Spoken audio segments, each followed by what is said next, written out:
estas palabras, ¿no? Entonces, lo primero que me gustaría que definamos... Ay, perdón, ya se trepó el gato al teclado. Perdón, ya.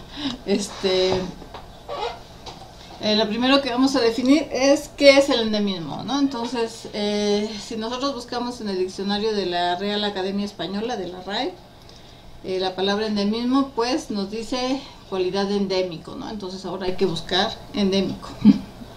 Y nos define como perteneciente relativo a la endemia. Entonces ahora ya hay que buscar endemia, ¿no? Entonces, endemia significa del territorio propio, ¿no? También endémico es propio y exclusivo de ciertas determinadas localidades o regiones, y es un concepto que fue acuñado en la medicina para usarse en aquellas enfermedades que son propias de ciertos lugares, ¿no? Entonces dice enfermedad que reina habitualmente o en épocas fijas en un país o comarca, ¿no? Entonces ahí tienen el ejemplo del dengue, ¿no? El dengue es una enfermedad endémica de los trópicos del mundo. Ya desde el punto de vista biogeográfico, el concepto de endemismo fue utilizado por primera vez por de Candolle en 1820, y es justamente, él decía que se refería a esta propiedad de ser nativo de un lugar y de no estar en otros lugares, ¿no? En el sentido de la distribución geográfica. Así entonces, una especie endémica, también llamada especie aborigen, pues es aquella que es propia, peculiar, característica, única, exclusiva, como le quieran decir, de un lugar en particular. Pero de Candolle se refería a las regiones, ¿no? Son peculiares de regiones, o sea, de áreas geográficas también que tienen características especiales. Otras definiciones de endemismo se refiere, por ejemplo, al confinamiento, ¿no? de los taxones, ¿no? Entonces, de los taxones a ciertas regiones, a ciertas áreas geográficas a los que están restringidos.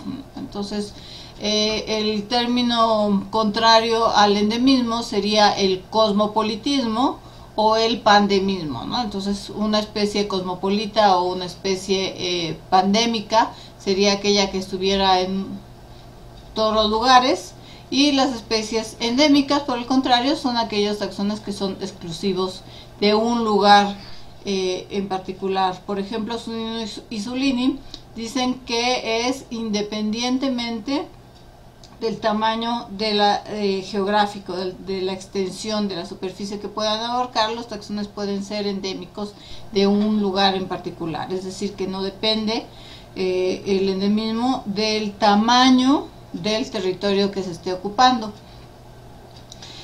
Para Espinosa et al., por ejemplo, una especie será endémica si es que conforma un patrón de distribución, en el sentido de que los límites distribucionales se comparten, ¿no? Entonces, cuando se comparte los límites distribucionales, también existe un patrón de distribución que se le llama endemismo, y por lo tanto los taxones involucrados se les denomina endémicos.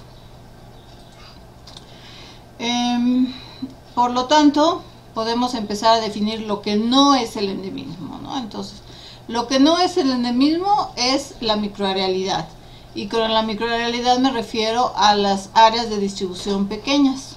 Entonces, el endemismo es un concepto relativo que depende de la escala geográfica. Así entonces podemos tener endémicos a ciertas áreas geográficas que tienen distribuciones amplias, como el jaguar, y endémicos con áreas de distribución muy pequeñas, ¿no? Por ejemplo, como este mapache pigmeo, ¿no? Entonces, el endemismo no está necesariamente relacionado con el tener áreas de distribución pequeñas, es decir, con la microarealidad. Todo va a depender del contexto del que estemos hablando. Sin embargo, podemos encontrar en la literatura algunos conceptos de endemismo que están relacionados con la distribución geográfica restringida, ¿no? Entonces, ustedes pueden encontrar, por ejemplo, para algunos autores, Los endémicos pueden tener menos de 250 millas de superficie geográfica, pueden tener menos de 50.000 kilómetros cuadrados, menos de 10.000 kilómetros cuadrados, etcétera, ¿no? Y esto ha llevado a confusiones en el concepto, porque el endemismo en muchos casos se puede llegar a manejar como microrealidad o como equivalencia a un tamaño geográfico determinado. Por ejemplo, en el caso de las aves, ¿no? Existen este concepto de especies de aves de distribución restringida, donde aquellas aves que tienen un tamaño de área de distribución equivalente a Costa Rica, ¿no? o menor al tamaño de Costa Rica, pues entonces se pueden considerar endémicos e incluso restringidos, ¿no? Entonces, cuando hay dos o más especies que tienen estas distribuciones, a eso se le llama área de endemismo de aves endémicas, ¿no? Pero en general, al menos para esta clase, no vamos a considerar que el endemismo corresponda a la microrealidad, ¿no? Entonces el endemismo puede incluso corresponder a cualquier tamaño de área geográfica. Profe. Sí. Entonces, en resumen, básicamente el endemismo no depende de la escala espacial, sino que bien, o sea, es más o menos como dependiente de la regionalización. Depende, sí, depende del contexto del que se esté hablando, más bien, ¿no? Entonces, por ejemplo, el jaguar es endémico de América, ¿no? Ya que no lo encontramos en ningún otro lugar del mundo, y tiene un área de distribución muy amplia, ¿no? Entonces puede ser, sí, pero también es endémico, o sea, del neotrópico. Sí, yo me refiero a que tiene que ver, o sea, está más relacionado como con las regiones biogeográficas. Como con la distribución de región biogeográfica, más no tanto con la parte de escala espacial. Sí, solo que ya lo vamos a ver la próxima clase, que veamos regionalización biogeográfica. Por eso no quería como todavía mencionar el asunto de las regiones, pero en realidad es un concepto que está directamente relacionado con la regionalización, ¿no? Ya lo vamos a ver la próxima clase, cómo el patrón del endemismo es el fundamento teórico de la regionalización biogeográfica, ¿no? Ah, perfecto, listo, gracias. Exacto, ¿no? Y por ahí va esta otra característica que tiene el endemismo, que justo la tienen en la pantalla, que es que el endemismo realmente está relacionado con los límites naturales, ¿no? Con los límites naturales de la superficie terrestre, que pudieran ser límites de tipos de vegetación, límites geográficos, fisiográficos, etcétera, ¿no? Pero más bien sí con los límites de la regionalización biogeográfica. Eso lo vamos a ver en la próxima clase, que veamos la regionalización, pero por ahora nos podemos quedar con el hecho de que el endemismo tal cual obedece más bien a propiedades naturales, ¿no? de las áreas geográficas. No obedece entonces a límites geopolíticos. Los endémicos, sin embargo, en muchos casos en la literatura, sobre todo en las legislaciones, pero también en la literatura biológica, se ponen en contexto de los límites geopolíticos. Sin embargo, como sabemos, los taxones no se distribuyen conforme a esos límites geopolíticos. Nosotros ponemos esos límites como seres humanos, pero en realidad los taxones, la distribución de los taxones no obedece a esos límites. Por lo tanto, el endemismo tampoco obedece a esos límites geopolíticos, ¿no? Entonces aquí tenemos otra característica de lo que no es el endemismo, ¿no? Sin embargo, ustedes pueden encontrar en la literatura en general y también en particular en las normas internacionales. Por ejemplo, aquí está la NOM 059, que es la que rige a los taxones que tienen alguna categoría de riesgo en México. En la definición de especie endémica, ¿no? Que sería aquella cuya distribución se encuentra circunscrita únicamente al territorio nacional y zonas donde la nación ejerce su soberanía y jurisdicción, ¿no? Entonces esto es importante, por ejemplo, en términos de conservación.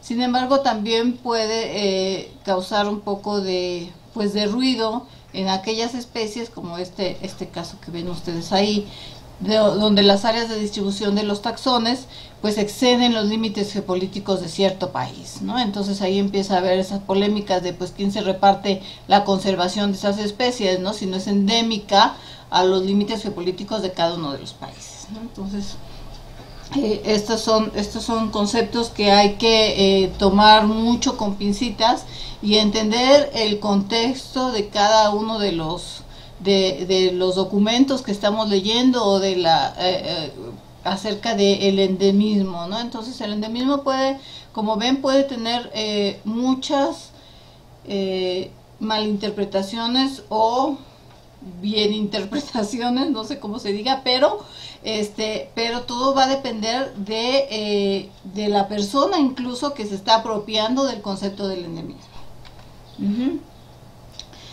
Un ejemplo para que veamos cómo el concepto del endemismo no se ajustaría a estos límites geopolíticos, pues lo puso Rendowski en el 91 con su clásico trabajo de los megaméxicos, ¿no? Entonces decía Rendowski que si nosotros utilizábamos el número de especies o contabilizábamos el número de especies que se distribuyen, de plantas que se distribuyen en México, pues habría más o menos 9.300, pero si nosotros extendemos de manera natural los ecosistemas que están en el norte del país, pues el número de especies que están restringidas a estos límites, de aquí, hasta los límites geopolíticos de México en el sur, aumentaría a 10.600. Si lo extendemos de manera natural a estos ecosistemas o tipos de vegetación hacia el sur, tendríamos 11.500 especies, y si utilizamos los dos límites a lo que le llamó el Megaméxico 3, pues tendríamos unas 12.900, ¿no? Entonces este es un buen ejemplo para ver que realmente los límites geopolíticos podrían no ser útiles cuando se cuantifica el endemismo. Así entonces ya podremos nosotros más o menos definir qué es el endemismo. Entonces el endemismo en general se refiere a la exclusividad, al ser exclusivo, al ser propio, al ser característico de un área geográfica. ¿De qué área geográfica? De la que nosotros queramos. Por lo tanto es un concepto relativo que necesita siempre un contexto del cual se estén hablando. Entonces si nosotros decimos, por ejemplo, si yo les preguntara, ¿el ser humano es endémico a la Tierra? ¿Sí? La respuesta sería sí, ¿no? Si es que no hay seres humanos en nuestro planeta. Pero si yo les preguntara, ¿el ser humano es endémico a Europa? Ustedes dirían no, ¿no? Entonces cualquier especie puede ser endémica dependiendo del contexto del que se esté hablando. Entonces se puede ser endémico o dejar de ser endémico dependiendo entonces del área geográfica a la que esté a la que se esté haciendo referencia, ¿no? Entonces todas las especies eventualmente podrán ser endémicas o dejarán de ser endémicas dependiendo de ese contexto del que estemos nosotros hablando. Y otra cosa importante del concepto del endemismo es que esta restricción de las áreas de distribución a ciertas áreas geográficas, pues generalmente son compartidas por más de un taxón, ¿no? Más de una especie, más de cualquier grupo taxonómico. Y a este concepto del endemismo, pues entonces está relacionado también el hecho de la identificación de patrones de distribución, es decir, esta repetición de diferentes límites de restricción en diferentes taxones, y esto se le llama pues también simpatría estricta, ¿no? Entonces este endemismo, esta restricción no solamente se presenta para un taxón, sino se puede presentar para muchos taxones que comparten más o menos sus límites distribucionales. Hay variantes del concepto del endemismo que a mí en lo particular la verdad no me gustan. Yo creo que las especies son endémicas o no lo son o no son endémicas dependiendo de cierta área geográfica. Sin embargo, ustedes pueden encontrar en la literatura que hay algunas variantes del endemismo como los taxones cuasi endémicos, semiendémicos, etcétera, ¿no? Y muchas veces se utilizan en la literatura sin definirlos, ¿no? Entonces aquí tienen dos definiciones de lo que es cuasi endémico y semiendémico, que son como ligeramente endémicos, pero no son completamente endémicos, pero nunca se dice qué tanto, ¿no?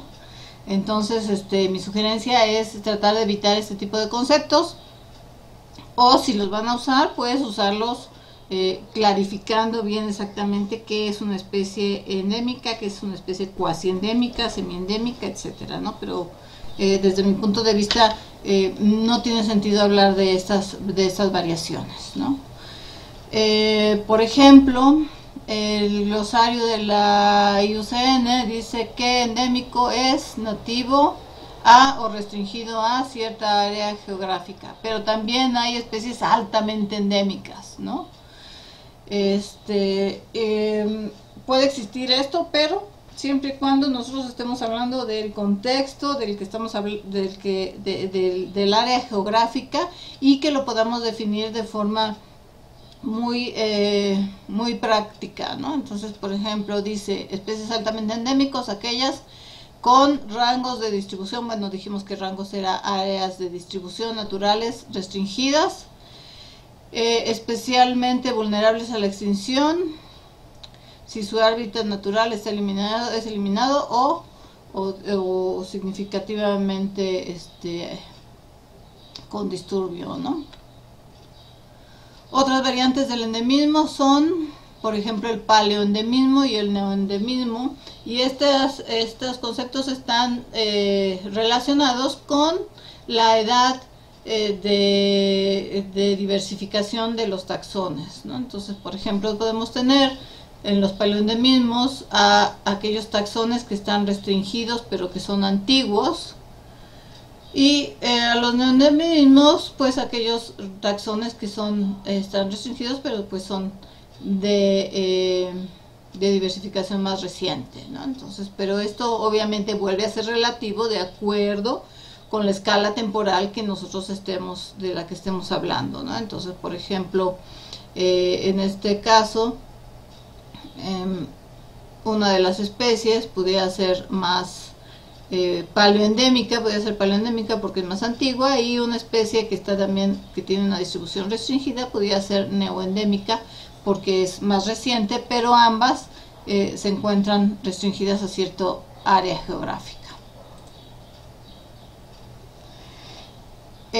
Bueno, entonces ya habíamos comentado que el endemismo también se puede presentar como un patrón de distribución, y este patrón de distribución se identifica cuando nosotros comparamos las diferentes áreas de distribución individuales, ¿no?, de los taxones. Entonces, si se acuerdan, en esto nos quedamos la clase pasada, y entonces lo que hacíamos en la clase anterior era identificar los límites de distribución de las áreas de distribución geográfica de los taxones, ¿no? Pero lo más importante dentro de la biogeografía, al ser una ciencia de la biología comparada, pues es justamente comparar estos elementos de estas características de la biodiversidad, que son las áreas de distribución, ¿no? Entonces, no solamente es interesante identificar las áreas de distribución individuales, sino ver qué relación pueden guardar entre ellas los límites distribucionales. Si nosotros comparamos entonces el área de distribución de un taxón A y de un taxón B, y vemos que estas áreas de distribución comparten la totalidad o casi la totalidad de sus límites, a esa condición la llamamos homopatría o también simpatría. Si los límites distribucionales son completamente perfectos, una condición de A igual a B, entonces a esta condición le llamamos simpatría estricta. Si, por ejemplo, tenemos al comparar las áreas de distribución de los taxones A y B, un área englobada dentro de otra, a estas áreas de distribución las llamamos endopátridas, o a la condición se le llama endopatría, ¿no? Donde un área de distribución está completamente inmersa dentro del área de distribución de otra especie. Si estas áreas de distribución solamente comparten partes de sus límites y están parcialmente superpuestas, a esta condición la llamamos alelopatría. ¿En qué momento tenemos condiciones de alelopatría? En cualquier superposición, excepto en la homopatría. Entonces pudiera ser cualquier superposición, desde una superposición muy ligera hasta una superposición casi total. Aunque sabemos que los casos de homopatría estricta o simpatría estricta en la naturaleza son difíciles de encontrar, lo que tenemos en general son diferentes condiciones de alelopatría. Sin embargo, hay un grado en el que la alelopatría es tanta que podría considerarse como homopatría, ¿no? Entonces vamos a ver un poquito más adelante cómo distinguimos la homopatría de otras condiciones de alelopatría. Finalmente, cuando dos áreas de distribución no comparten para nada sus límites, no tienen nada de superposición, a esta condición se le llama alopatría, o a las áreas de distribución se les conoce como alopátridas, ¿no? Entonces, no hay superposición, no hay intersección entre las áreas de distribución. La homopatría, entonces, es la condición que se refiere al patrón del endemismo. La homopatría o la simpatría estricta es el patrón del endemismo, la compartición de áreas de distribución restringidas y que tienen más o menos los mismos límites, o casi los mismos límites, ¿no? O los mismos límites en un caso extremo. Entonces, este es el patrón que ahorita nos interesaría descubrir, que es el patrón de las áreas de distribución, referidas a, en este caso, ahora las vamos a llamar como áreas de endemismo. Las áreas de endemismo también pueden presentar una condición de homopatría y endopatría combinadas, es decir, podemos tener homopatría, varias especies que pudieran tener la distribución de A, que estuvieran englobadas en otras áreas de distribución que tienen la misma distribución que B. Y ya lo vamos a ver más adelantito, que este es el fundamento de las regionalizaciones biogeográficas, ¿no? Entonces, a esta combinación de la homopatría y la endopatría se le llama endemismo sucesivamente anidado. Por lo tanto, entonces lo que intentamos descubrir dentro del endemismo como patrón es la homopatría. La homopatría está relacionada entonces con las hipótesis de homología primaria biogeográfica que vimos en la primera clase. Si se acuerdan, la homología biogeográfica se refiere a una conjetura sobre una historia biogeográfica común. Es decir, que diferentes taxones se encuentran integrados espaciotemporalmente en una misma biota. ¿Cómo describimos o cómo identificamos la homología biogeográfica primaria? Bueno, pues identificando por un lado las áreas de endemismo, que es lo que vamos a ver a continuación, o a través de la identificación de otro tipo de patrones, como son los trazos generalizados a través del método de la panbiogeografía, que ya lo van a ver más adelante con Juan José Morrone.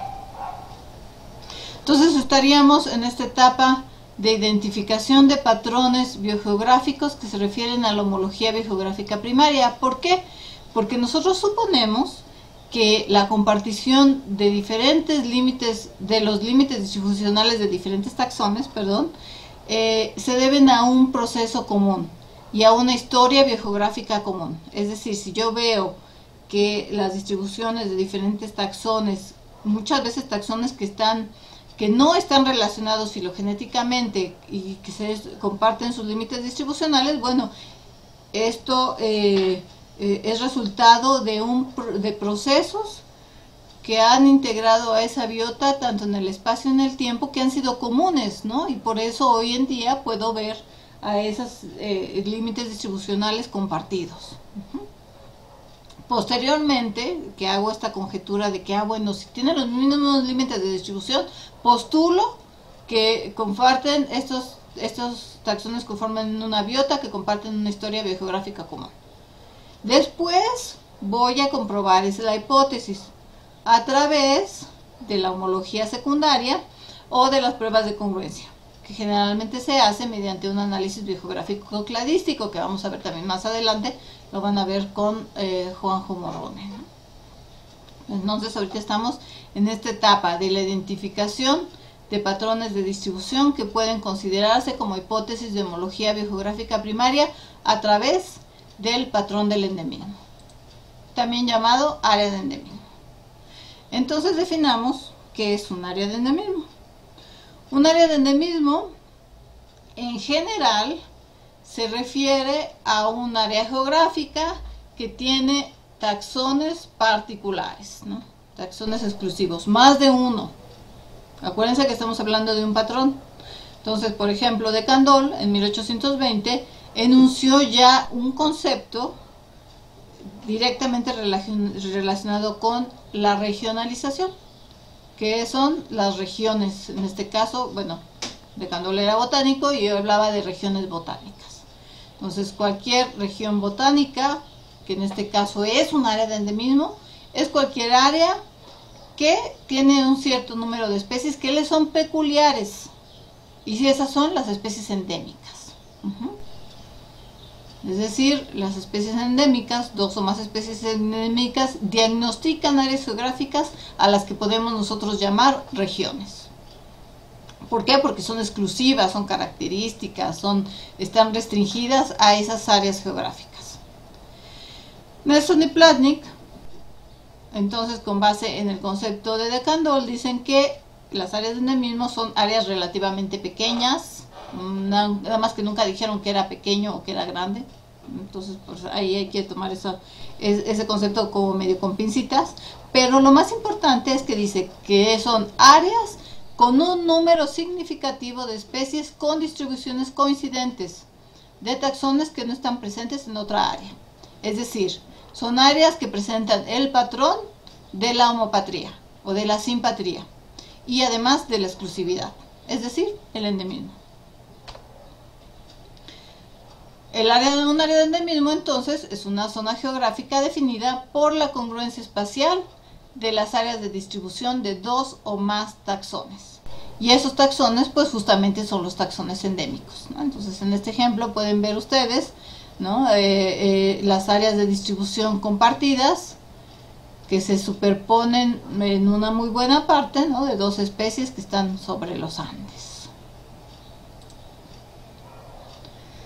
A mí la definición que más me gusta es la definición de Morrone del 94, y no porque haya sido mi maestro y sea el maestro de ustedes, sino porque me parece que es muy concreta y representa lo que queremos saber acerca del patrón, de este patrón del endemismo.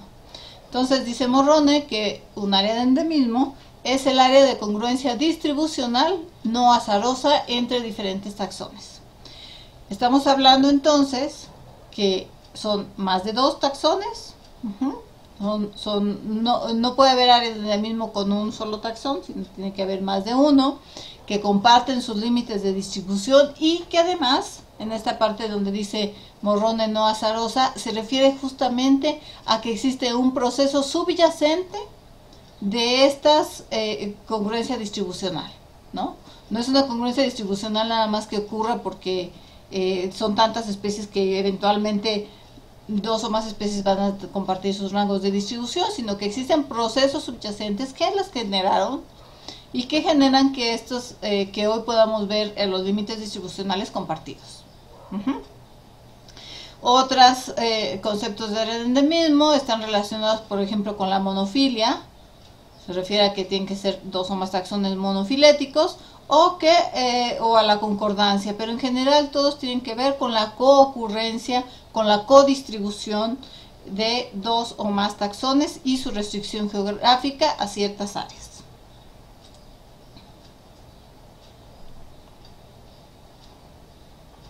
Algunos autores entonces también le denominan a las áreas de endemismo como provincias. Este patrón de distribución, que son las áreas de endemismos, las más pequeñas que pudiéramos nosotros identificar, se denominarían como provincias y a esta condición es el provincialismo. El endemismo entonces también está relacionado al provincialismo, contrario a lo que ya hablábamos hace un rato sobre el cosmopolitismo o el pandemismo, ¿no? Bueno, existen otros conceptos en la literatura que están relacionados al endemismo, pero ojo, no son lo mismo. Por ejemplo, un área de endemismo es diferente de un área endémica. Mucho ojo, porque la mayoría de los estudiantes siempre se confunden y a las áreas de endemismo les dicen áreas endémicas. Sin embargo, las áreas endémicas son las áreas a las que un taxón está restringida su distribución. Por lo tanto, el área endémica es el área de distribución del taxón. Este concepto no lo vamos a manejar. Nosotros le vamos a llamar área de endemismo al patrón. Tampoco el patrón es un centro de endemismo. Un centro de endemismo es un sitio que tiene muchas especies de distribución restringida. Pero ojo, que la mayoría de los autores se refieren a la microarealidad. Entonces hay que tener mucho cuidado. Por ejemplo, los hotspots están también casi relacionados con la microarealidad, no con el endemismo como lo estamos nosotros pensando en la restricción independiente del tamaño y en el patrón de restricción, o sea, el hecho de que dos o más taxones tengan la misma distribución. Entonces, abusados con esto. Así como las áreas de distribución son entidades dinámicas, es decir, que van cambiando con el tiempo en el espacio, pues también las áreas de endemismo son unidades dinámicas. Como dependen de las áreas de distribución y de la compartición de los límites distribucionales, pues entonces estas áreas de endemismo también cambian a través del tiempo, ¿no? Entonces, si nosotros pudiéramos rastrear los límites distribucionales a través del tiempo, también podremos rastrear cómo van cambiando las áreas de endemismo a través del tiempo. Entonces, un área de endemismo con cierta composición de especies en un tiempo cero puede, por diferentes procesos, llegar a cambiar la composición de especies del área de endemismo, dependiendo de los procesos que estén operando, ¿no? Entonces, por ejemplo, hoy en día nosotros podemos diagnosticar áreas de endemismo que también son instantáneas, ¿no? Es una fotografía instantánea del tiempo hoy. Pero no quiere decir que todas las especies tuvieron esas mismas distribuciones todo el tiempo, ¿no? Entonces, las áreas de distribución de las especies pueden estar conformadas por diferentes grupos taxonómicos que se hayan ido incorporando o desincorporando a través del tiempo, ¿no? A través de diferentes procesos que pueden ser la vicarianza, ¿no? Como bien ya sabemos, la dispersión o el proceso de extinción. Entonces, nosotros podríamos datar las áreas de endemismo y datar la historia también de las áreas de endemismo, donde pudieran estar ocurriendo procesos de vicarianza que modifican las áreas de distribución de los taxones y por lo tanto la distribución actual, procesos de extinción o procesos de dispersión. Bueno, ¿para qué nos sirven las áreas de endemismo? Bueno, finalmente la identificación de las áreas de endemismo es una de las tareas más importantes y principales que tiene la biogeografía hoy en día y que desde 1820, ¿no? Desde que de Candolle anunció el concepto, pero tiene grandes retos también, ¿no? Entonces es uno de los problemas más importantes que tiene todavía la biogeografía sobre cómo hacer esta identificación de áreas de endemismo y se han desarrollado muchas metodologías. Sin embargo, a pesar de esta problemática, pues las áreas de endemismo son las unidades básicas de cualquier análisis biogeográfico, más bien de tipo evolutivo o de tipo histórico, pero también desde el punto de vista ecológico se utilizan para otros estudios biogeográficos, para identificar, por ejemplo, regiones biogeográficas y proponer esquemas de regionalización. Se utilizan también para la conservación de la biodiversidad, etcétera, ¿no? Entonces tienen muchas aplicaciones y lo importante entonces es poder identificar de una manera más correcta este patrón de distribución, si es que existe, ¿no? Entonces suponemos que existen las áreas de endemismo y por lo tanto las podemos utilizar para hacer regionalizaciones biogeográficas que pueden tener muchas aplicaciones, ¿no? Entonces uno de los principales resultados pudiera ser justamente las regionalizaciones biogeográficas del planeta. Y desde el punto de vista biogeográfico, pues son utilizados como los estimadores de la biodiversidad en la planeación sistemática de la conservación. Se utilizan también, dado que tienen un concepto parecido al de rareza geográfica, en el sentido de más de la microarealidad, y se utilizan para el diagnóstico de los hotspots, ¿no? Aunque no necesariamente sea el mismo concepto del que estemos hablando, sino más bien sea el de la microrealidad, pero también es un concepto muy relacionado a la conservación de la biodiversidad, ya que son especies que tienen distribución restringida. ¿Preguntas hasta aquí? Nada. Nada, bueno. Entonces ahora lo que seguiría sería saber cómo identificamos a la homopatría, ¿no? Entonces ya sabemos que existe el endemismo, que conforma patrones, que este patrón es de la homopatría, pero la pregunta es cómo diagnosticamos a la homopatría. Entonces una forma muy sencilla y de las primeras que se usaron para diagnosticar la homopatría es simplemente a mano dibujamos las áreas de distribución de los taxones y buscamos la superposición de esas áreas de distribución, ¿no? Entonces las que medio se parecen podrían conformar para el patrón de homopatría, pero eso de medio parecerse pues es muy relativo, ¿no? Entonces necesitamos métodos cuantitativos que nos permitan distinguir la homopatría de cualquier otro grado de alelopatría. Y esto entonces debería ser independiente de nuestra capacidad como seres humanos de poderlo hacer, ¿no? Nosotros suponemos que existe la homopatría en la naturaleza y nosotros lo que hacemos es una acción de descubrimiento, ¿no? Entonces necesitamos desarrollar métodos que nos permitan descubrir este patrón, ¿no? Y que realmente lo estemos descubriendo y no que nada más sea un artificio de la metodología que estamos empleando. Por lo tanto, se han utilizado muchas técnicas cuantitativas y se han propuesto para la identificación del endemismo.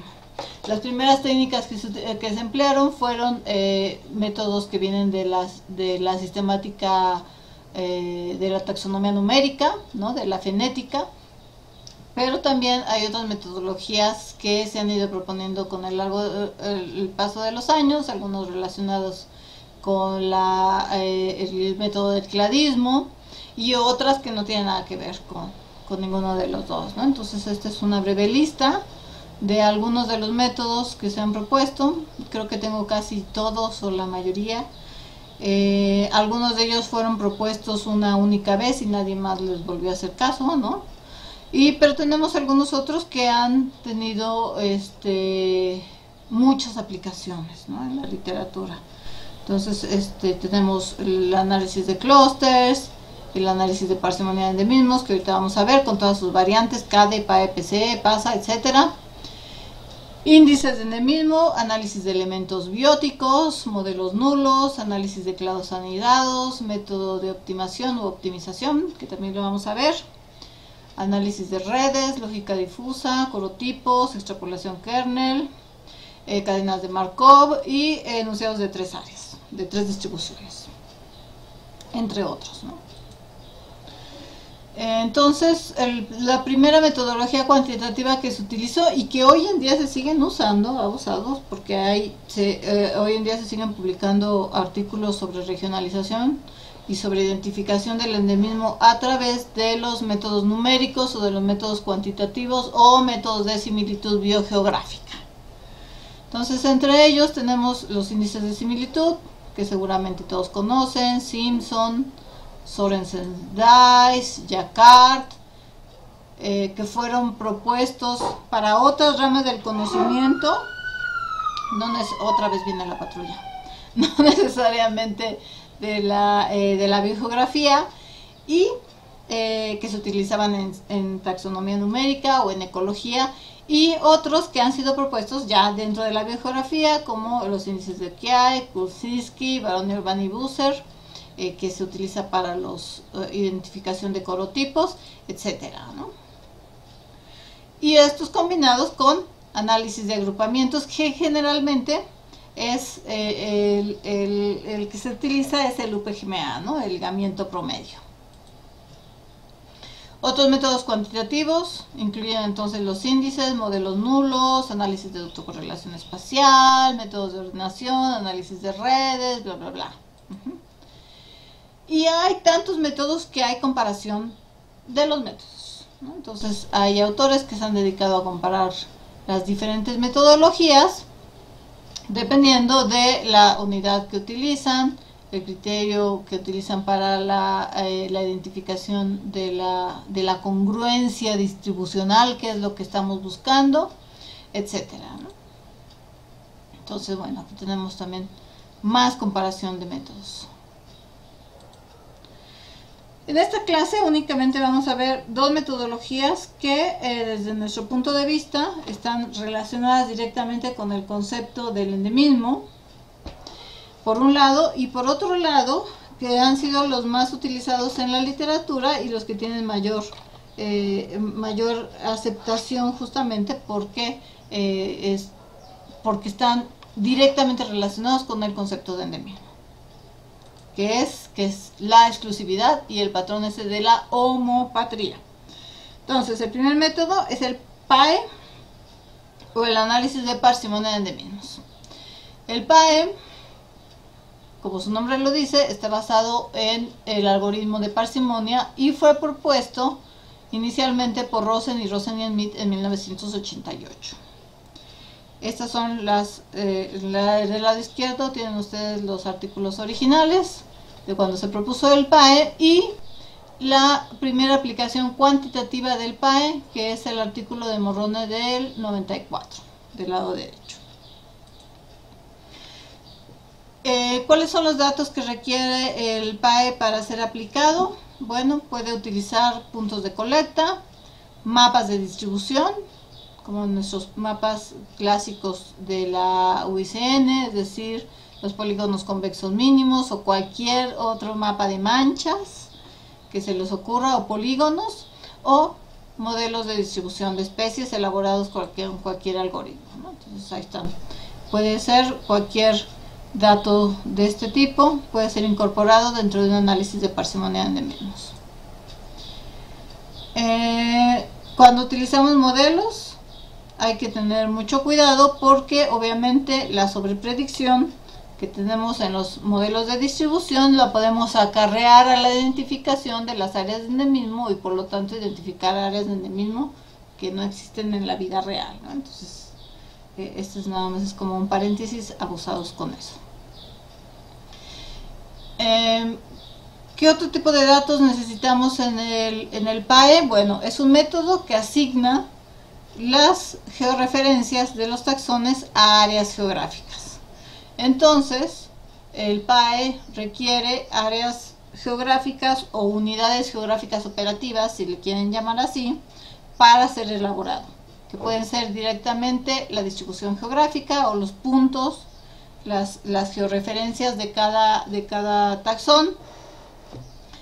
Pueden ser áreas predefinidas, por ejemplo, ya áreas que alguien ya haya definido mediante una regionalización biogeográfica, o áreas naturales, polígonos, etcétera, o cuadrículas, que es el PAE más comúnmente utilizado, que es la implementación de Morrone del 94.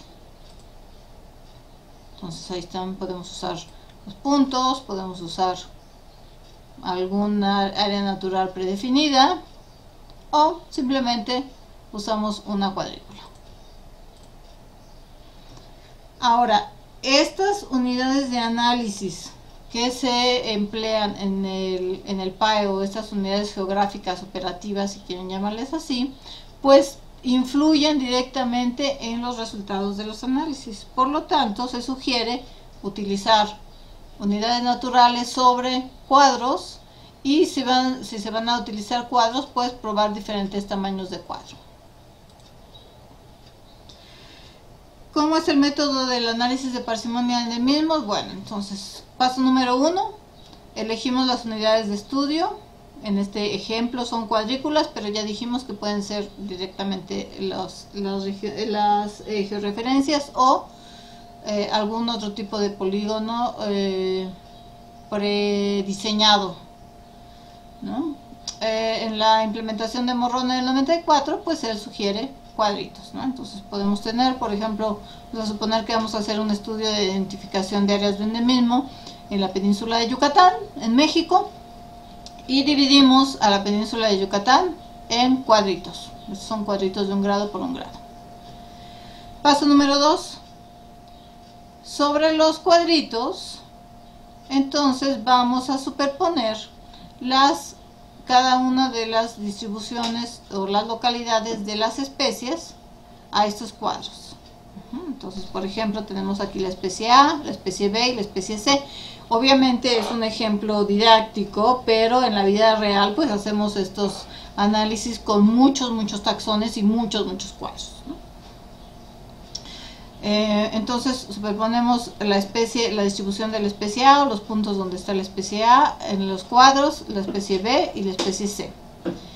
Y solamente vamos a considerar aquellos cuadros donde existe al menos una superposición, ¿no? Entonces la especie A se distribuye en los cuadros 7 y 8, la especie B en los cuadros 7 y 8, la especie C en los cuadros 7, 8 y 12. Paso 3. Con estos datos construimos una matriz binaria donde vaciamos esta información de las distribuciones en la matriz. La matriz de datos tiene una forma de R por C, donde en los renglones tenemos las áreas geográficas. En este caso es el área 7, el cuadrito 7, el cuadrito 8, el cuadrito 12, el cuadrito 13, etcétera, ¿no? Todos los cuadros que tengan datos. Y en las columnas, que es la C, vamos a poner los taxones que estamos analizando: la especie A, la especie B, la especie C. Esta matriz de datos se va a llenar con ceros y unos. Es una matriz de datos binaria, donde si una especie está en un cuadro se va a codificar con un 1, y si la especie no está en ese cuadro se va a codificar con el 0. De tal forma que para la especie A está presente en el cuadro 7, el cuadro 7 le ponemos un 1, está presente en el cuadro 8, el cuadro 8 le ponemos un 1. La especie B está presente en el cuadro 7, le ponemos un 1, en el cuadro 8 le ponemos un 1. La especie C está presente en el cuadro 7, en el cuadro 8 y en el cuadro 12. Todos los demás cuadros donde las especies estén ausentes pues van a llevar un 0. Esta matriz de datos la vamos a someter a un algoritmo de parsimonia.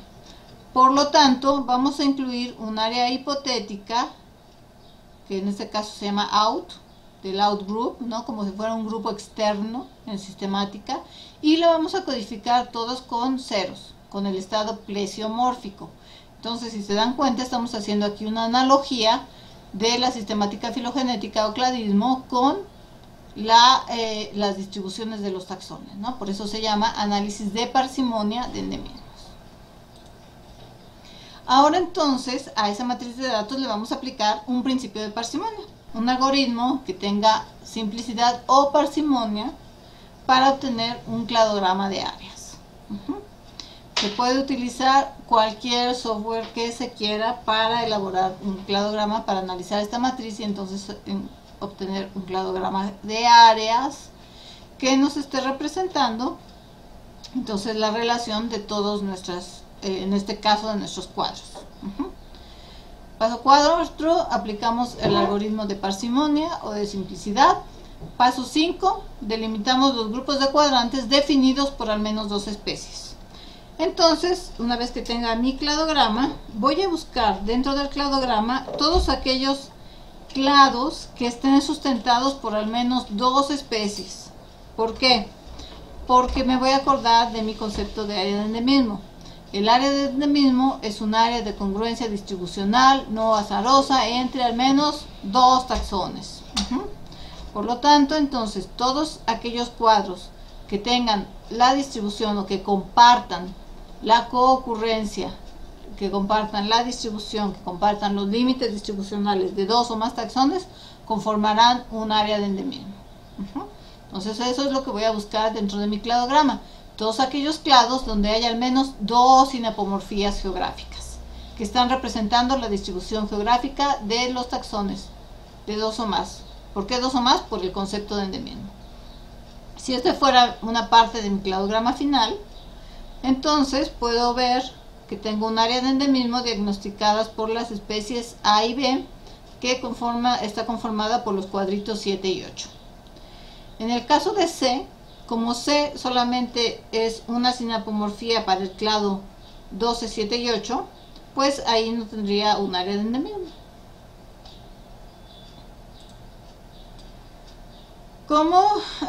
Rápidamente, ¿cómo sé cuál es el mejor cladograma? Bueno, obviamente el que tenga la menor longitud, ¿no? Entonces la longitud va a ser la medida que nos va a permitir seleccionar dentro de un conjunto de cladogramas cuál es el mejor cladograma. Y además puedo utilizar el índice de consistencia y el índice de retención para identificar las sinapomorfías del cladograma y también saber qué cantidad de homoplasia tiene el cladograma. Acuérdense que entre más alto sea el índice de retención y el índice de consistencia, es decir, entre más se acerquen a 1, la cantidad de homoplasia del cladograma va a ser menor.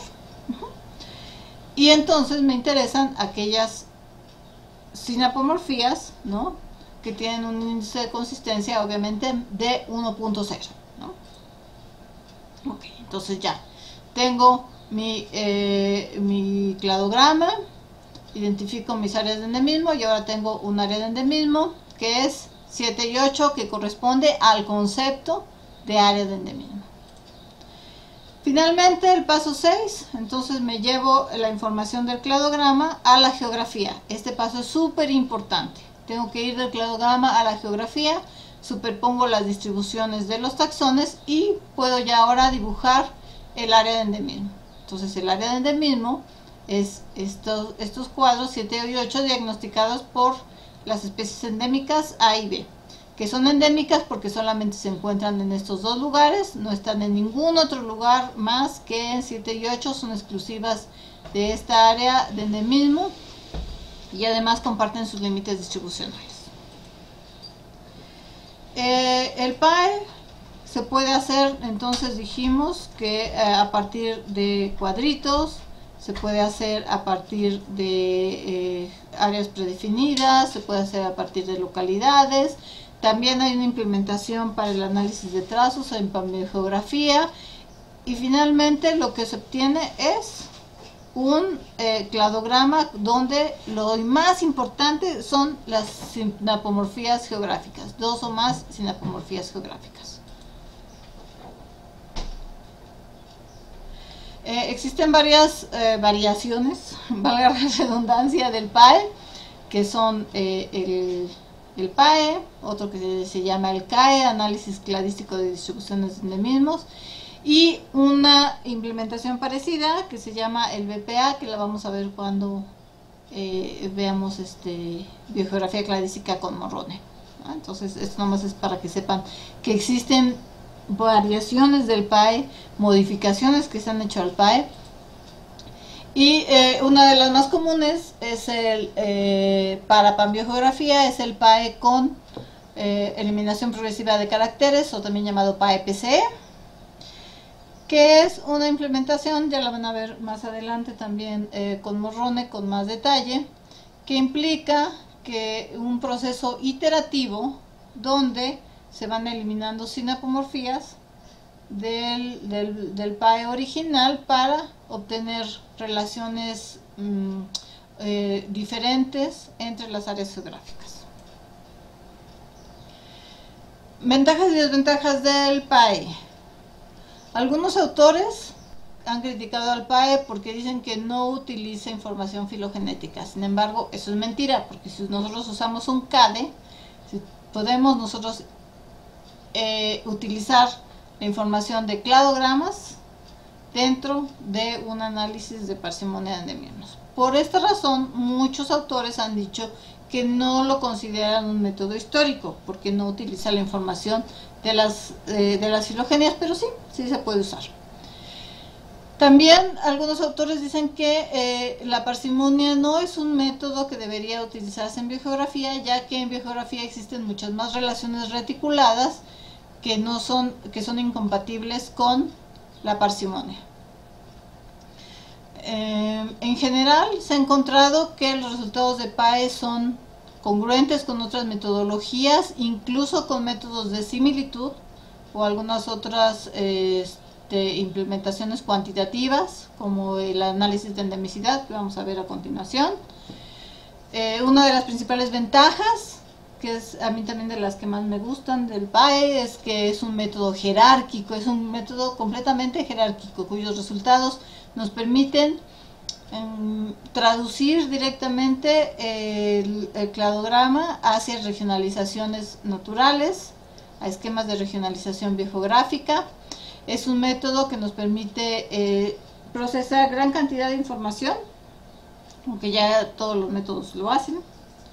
Se puede combinar con otras metodologías sin ningún problema y ha sido aplicado directamente en conservación de la biodiversidad.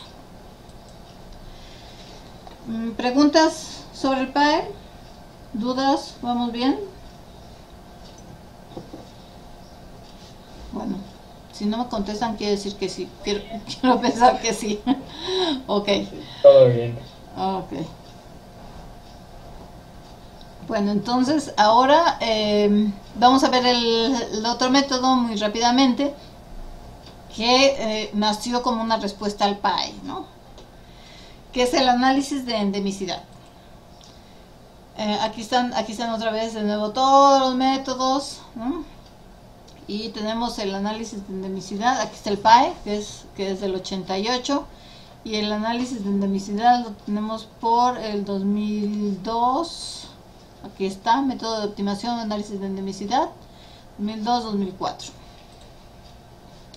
Entonces, este método, el análisis de endemicidad, se le conoce también con otras formas, criterio de optimización o directamente se le conoce con el software especializado que se diseñó para esta metodología, que es el NDM y BNDM, que van en la versión 3, ¿no? Entonces, ¿por qué se llama NDM y BNDM?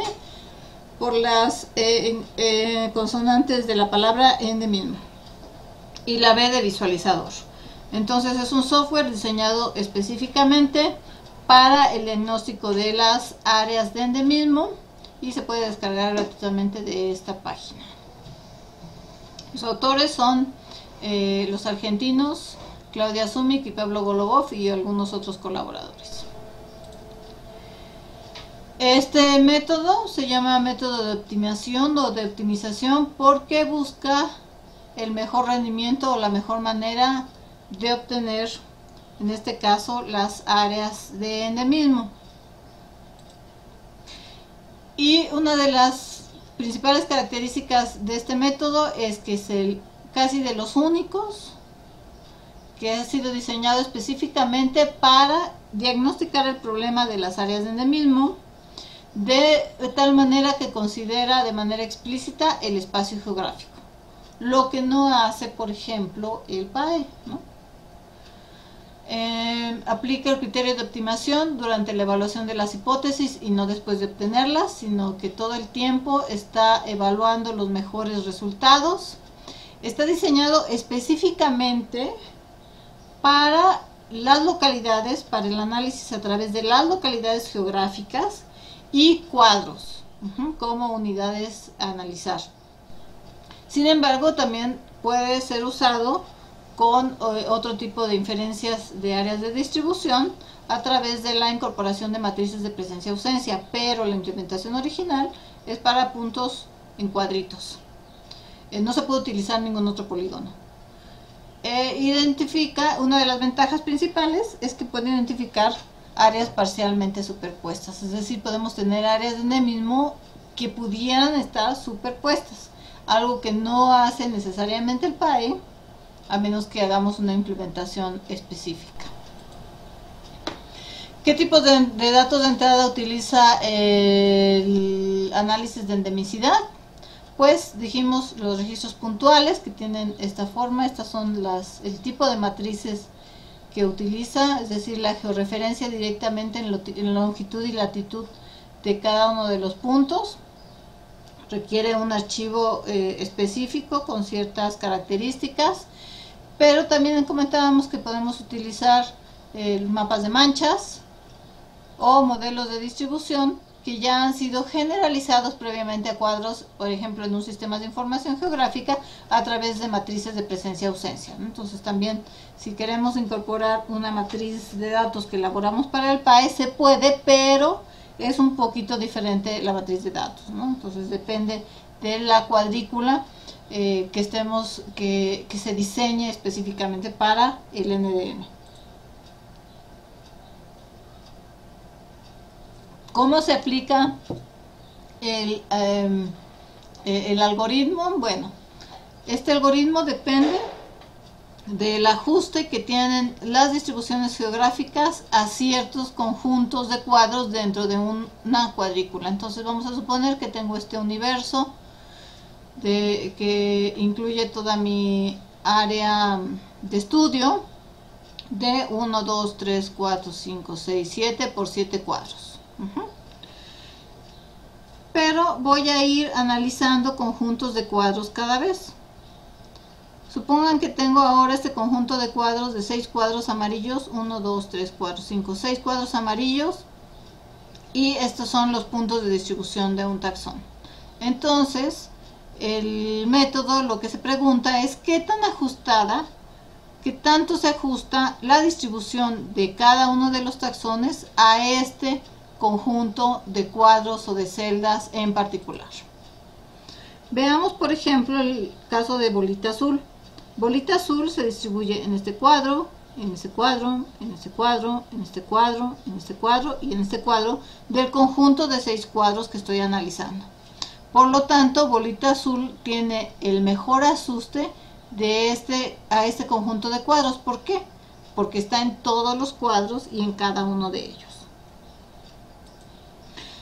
Veamos el caso de bolita verde. Bolita verde es una especie que está presente en este cuadro, en este cuadro, en este cuadro, en este cuadro, en este cuadro, pero está ausente en el cuadro superior derecho de mi conjunto de cuadros que estoy analizando. Por lo tanto, bolita verde no tiene un ajuste tan bueno como el del azul, porque falta en un cuadro. Finalmente veamos el caso de bolita roja. Bolita roja está en todos los cuadros, en este, en este, en este, en este, en este, en este, y se sale ligeramente de este conjunto de cuadros que estoy analizando. Por lo tanto, tampoco tiene un ajuste tan bueno como el de bolita azul, ¿no? Porque está en todos, pero ojo que se salió de uno, ¿no? Aunque esté aquí cerquita, pues sí está medio salido. Entonces, este ajuste se mide a través de un valor o un score que se puede dar tanto a los diferentes conjuntos de cuadros que estoy analizando, como a los diferentes taxones que estoy analizando. Por lo tanto, diferentes conjuntos de cuadros podrán tener diferentes especies endémicas. Entonces, cada conjunto de cuadros podrá tener diferentes scores dependiendo de las especies que le son 2 o más, que son exclusivas para estas áreas geográficas. Y una misma especie podrá tener también diferente valor, diferente ajuste, diferente score dependiendo del conjunto de cuadros que esté yo analizando. No es lo mismo el ajuste que tiene bolita azul a estos 6 cuadros al ajuste que tiene bolita azul, esta bolita azul a estos 9 cuadros. De tal forma que siempre los valores más altos o los ajustes más altos van a ser los que se prefieran.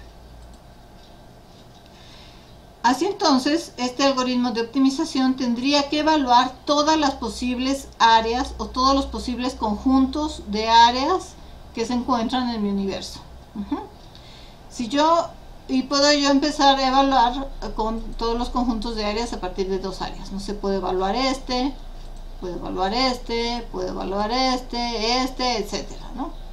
Si yo fuera a evaluar todos, pues el número de combinaciones posibles o de áreas que puedo yo obtener o evaluar a partir de 2 celdas sería este número, pero tendría yo que evaluar todos los posibles conjuntos de celdas de todos los posibles números de celdas, ¿no? Que puede ser una cosa gigantesquísima.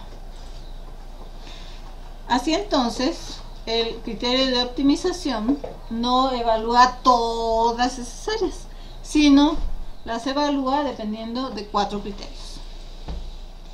El criterio número 1 se refiere a que las especies que tienen score o que tienen cierto valor dependen entonces del ajuste que se encuentra en esa área.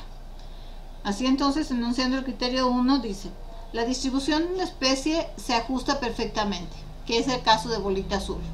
Una especie tendrá score o tendrá puntaje, ¿no?, si se encuentra en esa área y solo ahí, es decir, si es endémica, si tiene esta condición de restricción a esta área geográfica que estoy evaluando, que son mis 6 cuadritos amarillos. Además, cada celda tiene la misma composición de especies, es decir, que esta bolita azul está en cada una de las celdas y solo en esa celda, no solamente aquí. Este es el fundamento del algoritmo de optimización.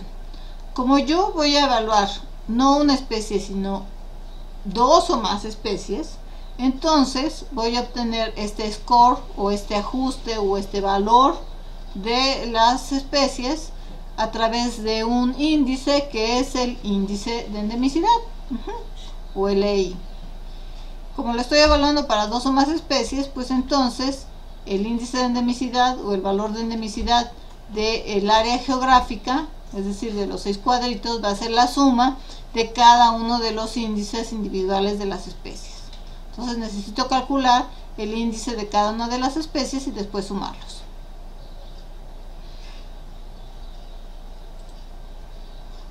Entonces, volviendo al criterio 1, el EI es el valor de endemicidad para cierto taxón y se va a calcular de una forma muy general como P, que es el número de celdas del área donde el taxón está presente, entre el número total de celdas que tiene el área. Esta T, en este caso, es el conjunto de 6 cuadritos que tengo: 1, 2, 3, 4, 5, 6, número de celdas que estoy evaluando. Y es el denominador de esta división, donde P es el número de celdas donde el taxón, en este caso bolita azul que estoy evaluando, está presente. Así entonces, para el conjunto de cuadros amarillos y la especie bolita azul, el número de celdas donde el bolita azul está presente son 1, 2, 3, 4, 5, 6, entre el número total de celdas que tiene el área amarilla: 1, 2, 3, 4, 5, 6 cuadritos amarillos. 6 entre 6 es igual a 1. Este es el valor del índice de endemicidad para la especie bolita azul. Acuérdense que estamos comparando, entonces vamos a evaluar muchos taxones para este mismo conjunto de cuadros. Supongamos que tengo ahora mi especie bolita rosa.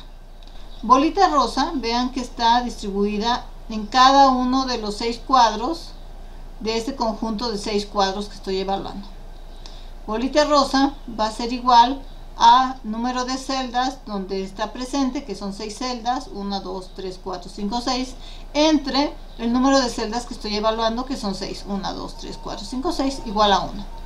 El valor de 1 es el valor máximo que puede tener el índice de endemicidad. Entonces, una especie será endémica si tiene un valor de 1.0. Si se acuerdan, el concepto de área de endemismo es el área de congruencia distribucional de al menos 2 taxones. Por lo tanto, un área de endemismo estará constituida por al menos 2 especies que tienen un índice de endemicidad cada una de 1.0.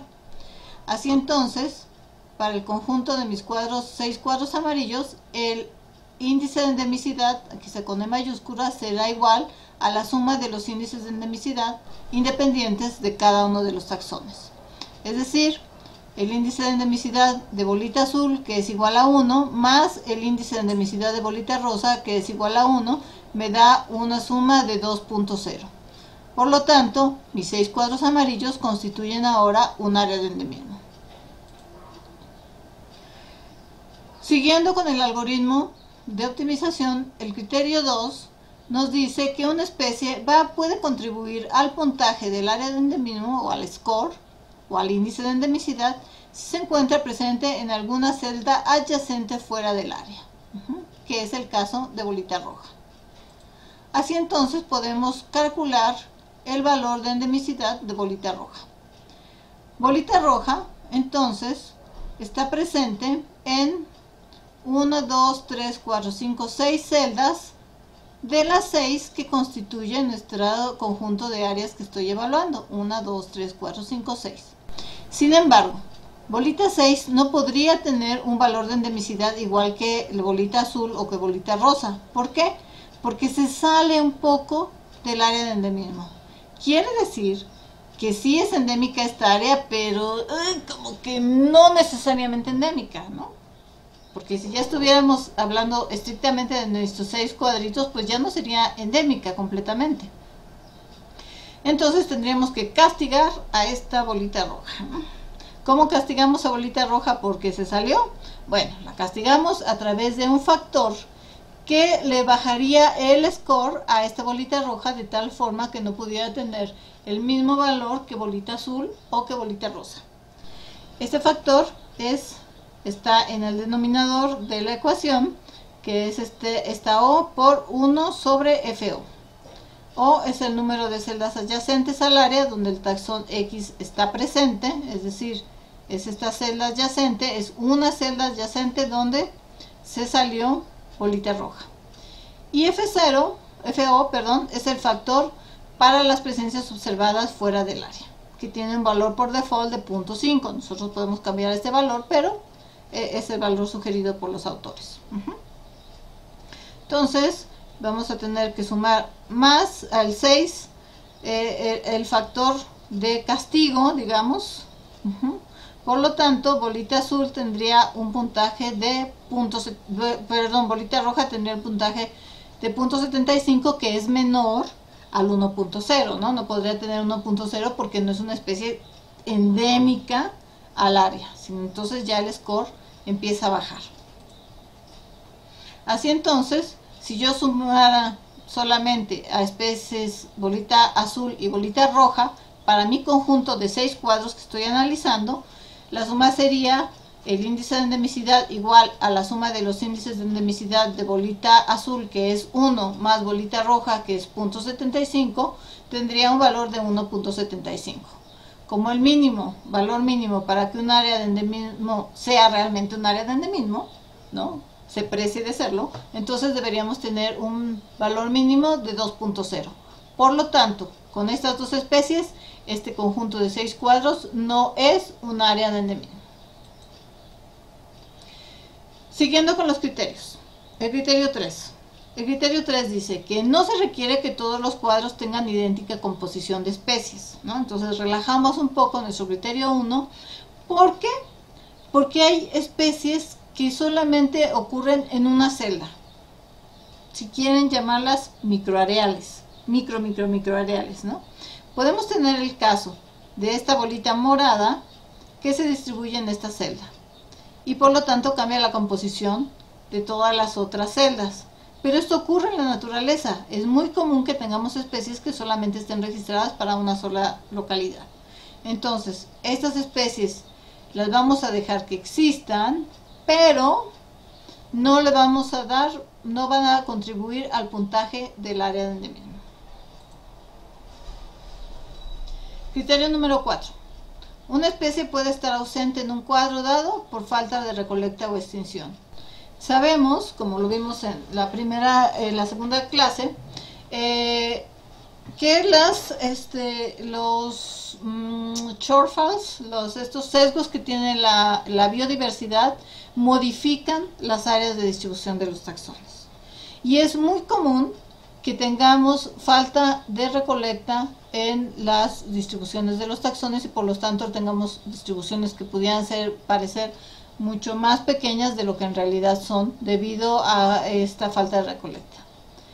También puede ser que los taxones estén mal identificados, que las referencias sean incorrectas o que los taxones se hayan extinto, que por alguna razón el taxón esté presente en una celda pero que no tenemos la certeza de que esté presente o de que esté ausente, ¿no? También habíamos platicado que pues que datos de ausencias verdaderas no tenemos, ¿no? Entonces, esto más que ausencia sería como un signo de interrogación, ¿no? No sabemos si bolita verde realmente está en este cuadro o no está en este cuadro.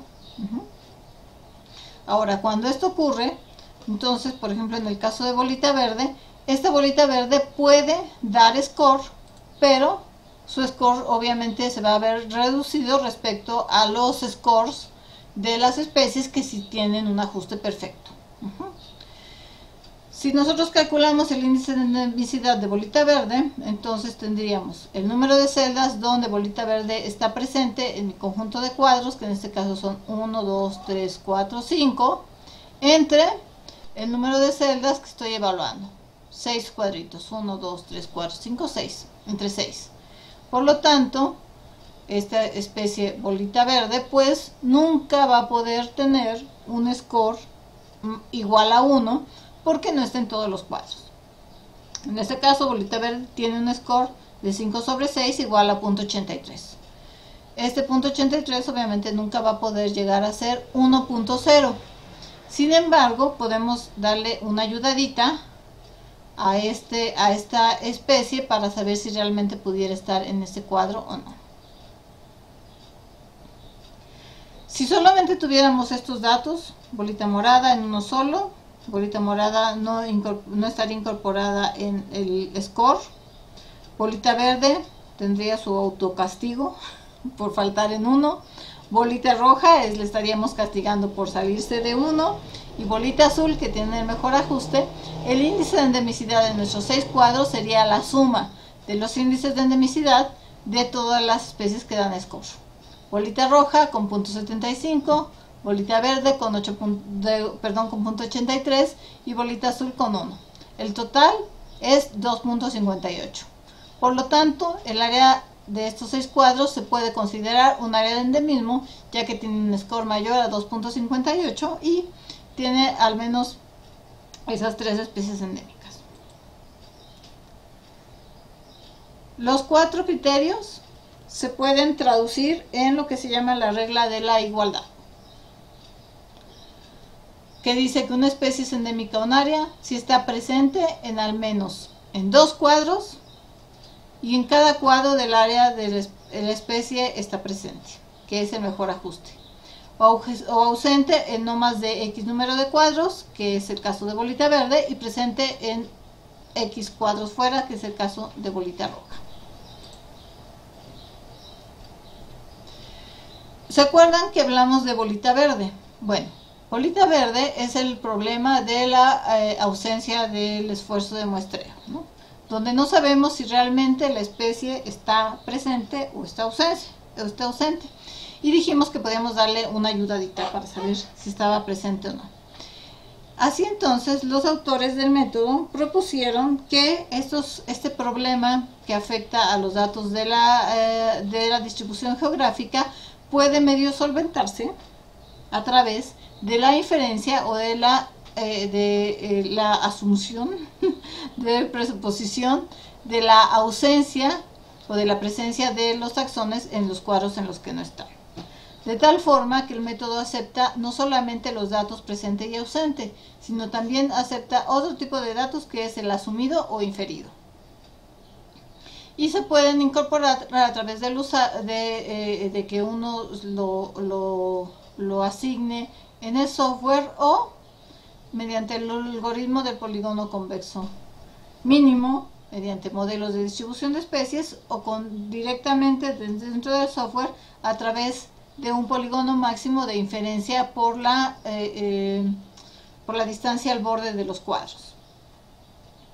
Así entonces, en 2004 se propuso una regla de igualdad, que yo le he puesto la remasterizada, ¿no? Que se refiere a aquellos cuadros, aquellas especies como el caso de bolita verde, donde una especie está ausente en un cuadro, pero estando presente en los cuadros adyacentes también puede considerarse como presente. Es decir, si está presente en los cuadros adyacentes, también podría considerarla como presente en el cuadro en el que hace falta.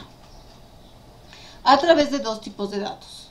Los asumidos, que se incluyen antes del análisis, por ejemplo, a través de un modelo de distribución de especies, o los inferidos, que son postulados por la misma metodología del análisis de endemicidad en el algoritmo.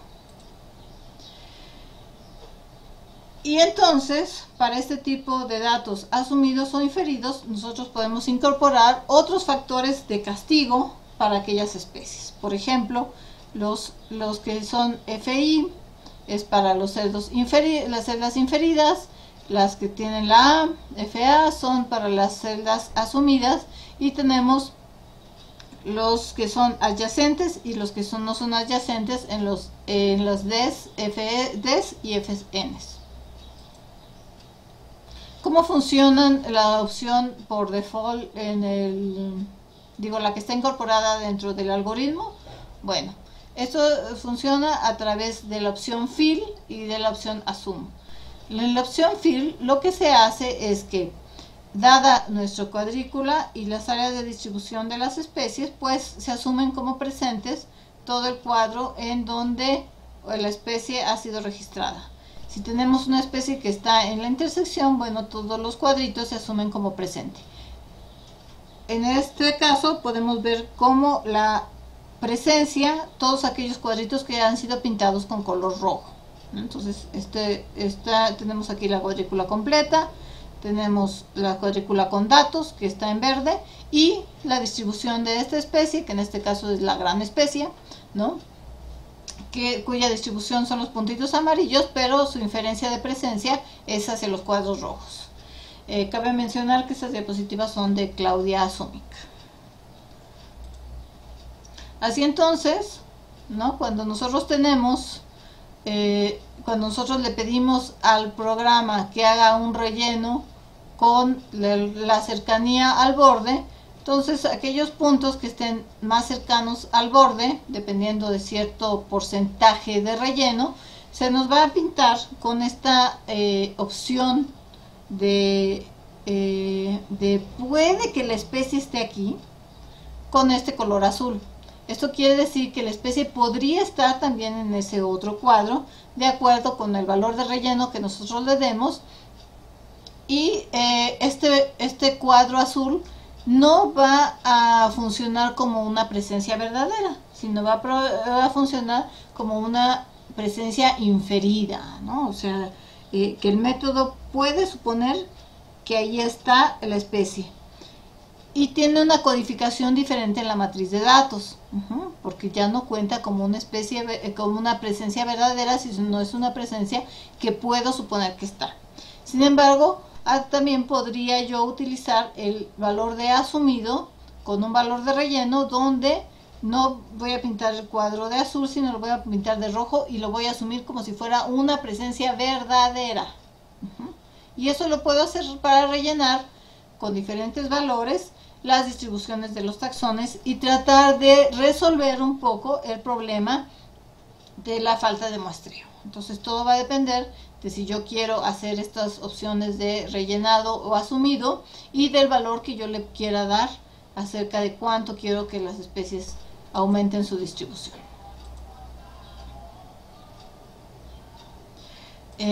Pues bueno, estos serían los dos metodologías que identificamos, bueno, que se utilizan para identificar a las áreas de endemismo, y bueno, las elegimos porque son las más utilizadas, las que tienen menor controversia, pero más importante porque son las que se ajustan más al concepto de las áreas de endemismo. Listo.